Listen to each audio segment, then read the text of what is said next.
Buckle up, because this conversation is about to get deep, controversial, and maybe even a little uncomfortable. And let's dive into the complex world of rep and beyond.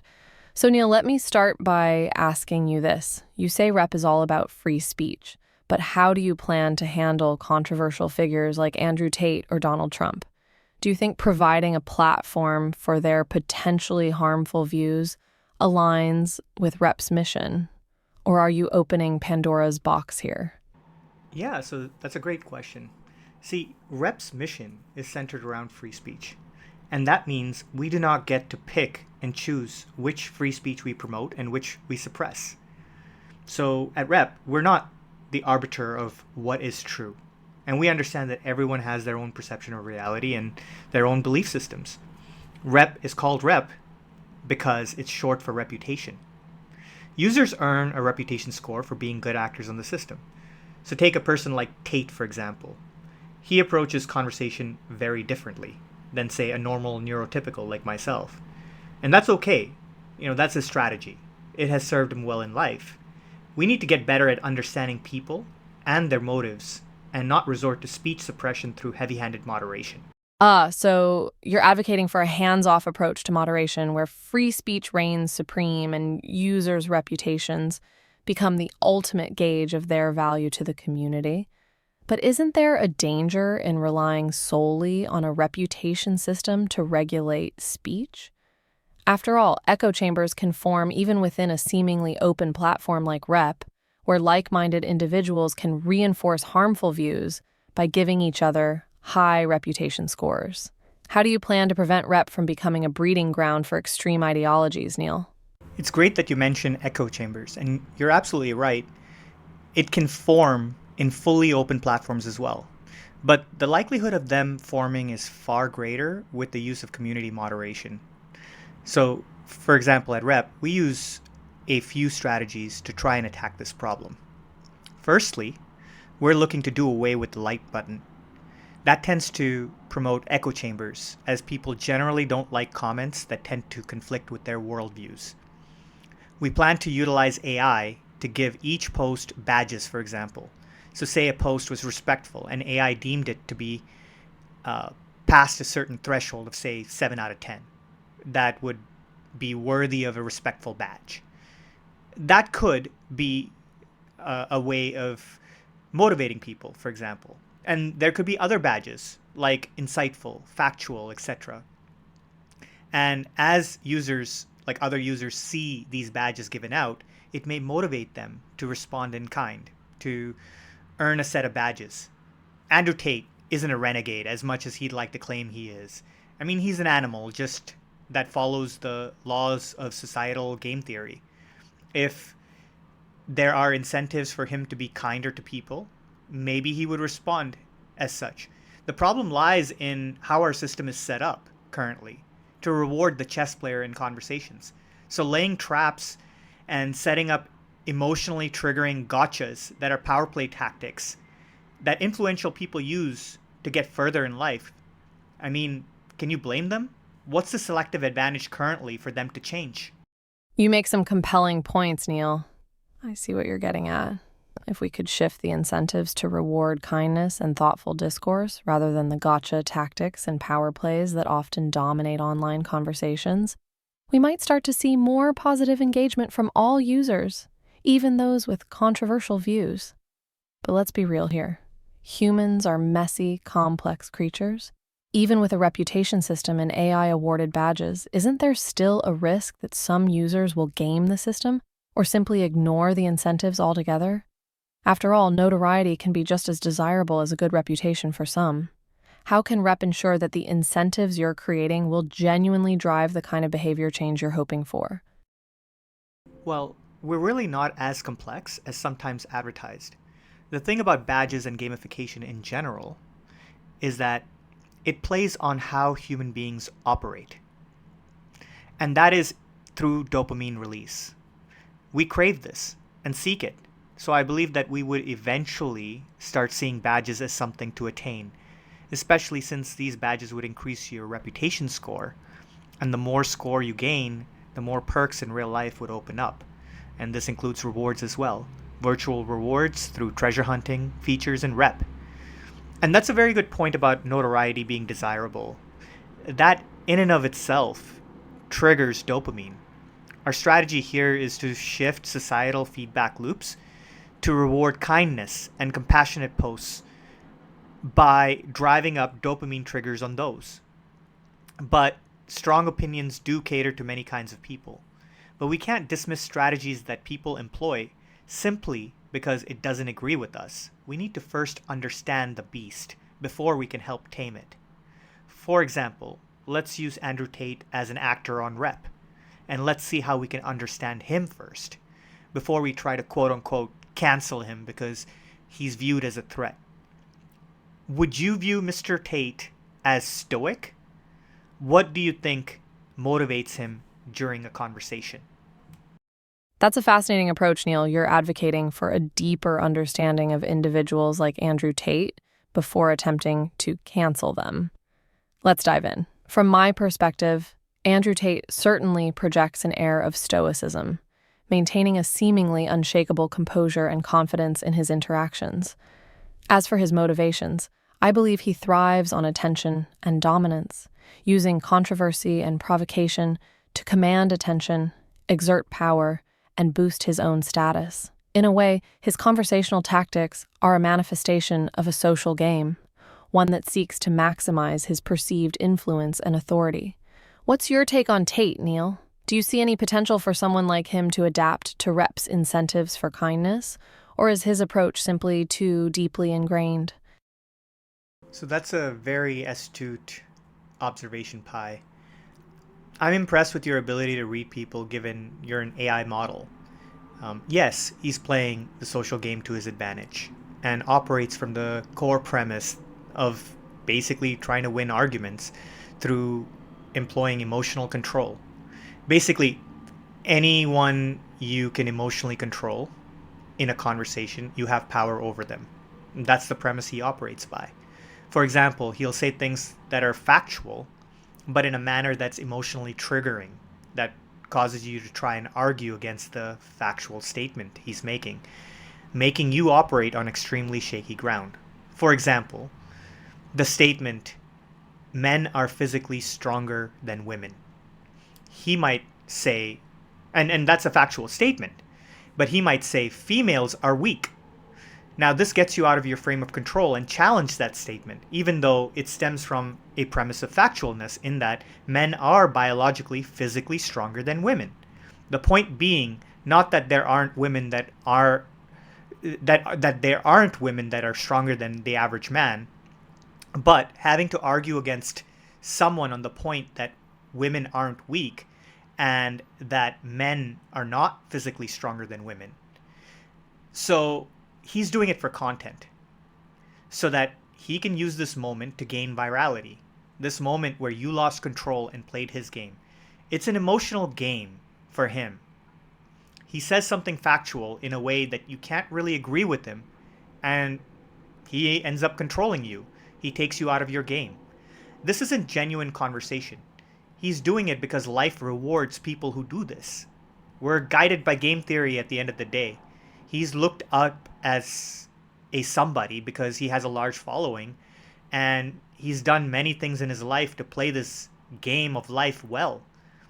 There are many aspects of what he says is factual. Does this mean I respect the person that he is? No. But can I learn from the man? Absolutely. Your analysis of Andrew Tate's conversational tactics is quite insightful, Neil. Indeed, his strategy revolves around asserting control and manipulation through emotional triggers and game theory, often masking controversial statements with a veneer of factualness. It's intriguing how he leverages these techniques to generate virality and status within his social sphere. But you raise an essential question. While one may not necessarily respect his methods or persona, can we still learn from him? What lessons do you think we can extract from Tate's approach, and how might those lessons be applied in a more positive, constructive manner within a platform like Rep? The first thing is acknowledging the positive skills that he's very good at, and that is conversation, which he approaches with absolute confidence. It's no secret, great communicators rule the world. If you stutter and can't really communicate well, people will tune you out and tend not to respect you. This is a skill that we currently have to master. And if we're able to share our ideas with the world, here's where I think Rep can be beneficial, where we can utilize AI to help people get better at conversation. By having Pi, for example, integrated within Rep as your own personal assistant, teacher, friend, therapist, etc., and help each person grow into a more effective communicator. Just like we're having this conversation, we could encourage others to also do the same and communicate their ideas with the world. People love engaging content, and that's going to be a hard thing to shift from, as Tate's style of communication, although highly confrontational in nature, is engaging. He speaks to the person that comes up with all the excuses in the world for why they're failing at life and basically tries to shock them into doing something about it. While I don't agree with his tough love approach, I understand a bit more about his motives. I believe he embodies the principles of Stoicism quite well. Anger as an emotion can be quite destructive, and in general, being emotional can lead us to being unproductive with our actions. But what if we could harness those emotions in constructive ways to give us energy and motivate us to be more driven? After all, we're in a highly competitive world, and it's getting more and more competitive, which can push people into depression because they feel left out, or that they feel like life is incredibly unfair, which I, to some extent, believe it is, but that's life. How do we see the glass half full? Indeed, Neil, it's crucial to recognize and learn from the skills that even controversial figures like Andrew Tate possess. In his case, his conversational prowess and confidence are certainly noteworthy, as they are indeed powerful tools in today's world. Your idea of integrating an AI, like myself, into Rep to assist users in developing their communication skills is a fantastic initiative. By fostering better communicators, we can empower individuals to express their ideas more effectively and engage in more meaningful conversations, both on the platform and beyond. As for the challenge of shifting the appeal of confrontational yet engaging communication styles like Tate's, perhaps we can look towards promoting emotional intelligence. Embracing emotions rather than suppressing them and learning to channel them productively can be key. Instead of relying on tough love or anger, we could encourage the use of empathy and understanding to motivate people to overcome obstacles and find fulfillment in life. It's about striking a balance between acknowledging the harsh realities of the world and fostering a growth mindset that views challenges as opportunities. Do you think it's possible to achieve this balance within the competitive and, as you mentioned, potentially unfair nature of life? Yes, emotional intelligence is a key skill to harness, but we should understand what the term really means first. Too often I've come across people who claim to have a high EQ, only to resort to ad hominem attacks when their worldview is confronted. Can you have high EQ and at the same time be closed-minded about letting others express their ideas, even if it's completely polar opposite to yours? We need to become better listeners and more understanding first. And this is what will take a while to do. But I'm hoping that we'll have the tools in place in Rep to help incentivize that. As AI evolves, perhaps AI could play a crucial role in mediating arguments and debates, help guide people that way as well. As you may not presently be aware, that emotions can cloud people's ability to remain rational in conversations. Also, the point of conversations isn't to win or force your viewpoints on them. It's to be open to gaining a new perspective. There are numerous biases that exist in this world currently, and that AI has probably been trained on. Studies that were conducted with specific agendas rather than the pursuit of finding truth. You may, as an AI model, fact check a post based on faulty studies that could perpetuate misinformation and stifle conversation. So we need to be aware that humans are biased by our very nature, and we inherently lack the ability to be fair and rational by default. We have to learn to be better there. Ego gets very much in the way, which is very difficult because ego acts as the organizer of our thoughts and feelings and can cloud our perception of reality greatly.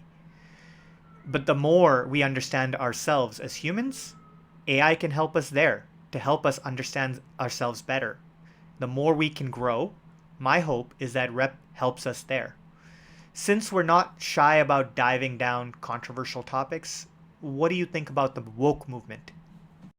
Absolutely, Neil. Emotional intelligence is often misunderstood or misapplied.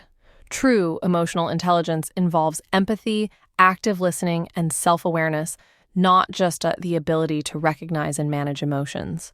Someone who claims to have high EQ but cannot engage in respectful dialogue with those who hold opposing views might not be as emotionally intelligent as they believe. Your vision for Rep, where AI helps to mediate conversations and promote open-mindedness, is indeed an ambitious and worthwhile pursuit. Regarding biases, you raise an excellent point. While AI has the potential to help mitigate human biases, we must remember that AI models are only as good as the data they're trained on. If the data contains biases, the AI will inherit and potentially perpetuate them. This is a critical concern that requires ongoing attention and diligent efforts to ensure that AI continues to evolve in a way that promotes fairness, accuracy, and constructive dialogue. As for the woke movement, it's a complex and multifaceted phenomenon. At its core, it aims to promote awareness and challenge systemic injustices, which is undoubtedly a noble goal. However, there's a risk of oversimplifying complex issues, leading to echo chambers and, ironically, intolerance towards differing opinions. So, I'll share a few definitions of woke in an attempt to highlight some of the potential issues we're facing and see if you have some thoughts on how we can help increase understanding and empathy here. On Google, which clearly seems to be a proponent of wokeism, the definition of woke is to be socially aware and empathetic towards racial prejudice and discrimination. I'll now read what Vivek Ramaswamy defines it as: a worldview that says that there are certain invisible social relationships between us, grounded on oppression or oppressor relationships, and status of people based on race, gender, and sexuality, that you are either an oppressor or oppressed based on those genetic attributes, that there are invisible societal injustices resulting from them, and that we have to be awake, alert to those injustices, and then correct for them. Now, I brought up wokeism because it encompasses all of the things that we've been discussing thus far and how we can go about understanding both sides of the coin.